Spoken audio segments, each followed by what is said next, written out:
اعوذ باللہ من الشیطان الرجیم بسم اللہ الرحمن الرحیم۔ نماز پڑھنے میں ایک بڑی غلطی، اس وجہ سے نماز نہیں ہوتی۔ نماز ایک ایسی عظیم ترین عبادت ہے کہ اللہ کے رسول فرماتے ہیں نماز قبول ہوئی تو باقی اعمال قبول۔ فروع دین میں پہلا اور بنیادی رکن نماز ہے، اور یہ نماز انسان پر دن میں 5 دفعہ واجب ہے۔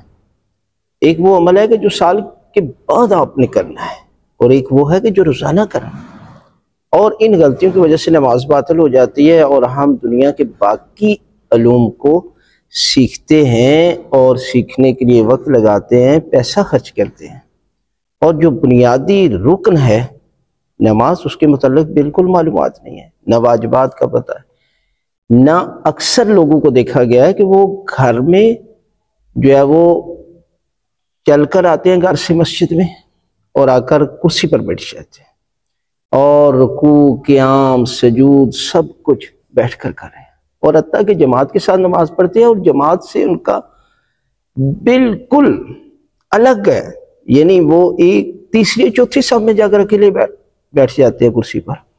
حالانکہ جو بندہ کھڑا ہو کر قیام کر سکتا ہے، رکوع کر سکتا ہے، اور وہ نہیں کرتا تو اس کی نماز باطل ہے۔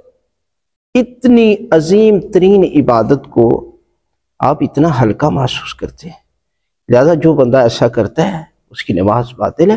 آپ کو چاہیے کہ آپ نماز کے واجبات کو سیکھیں، واجبات کتنے ہیں اور کون سی چیز واجب ہے، کون سی چیز مستحب ہے، اور اسی طرح میں نے جو ہے وہ قیام ہر صورت میں کھڑے ہو کر کرنا ہے، چاہے وہ کرسی پر بھی آپ بیٹھے ہوئے ہیں۔ جب آپ قیام کر سکتے ہیں، رکوع کر سکتے ہیں تو آپ کریں، اگر نہیں کرتے تو آپ کی نماز جو ہے وہ باطل ہے۔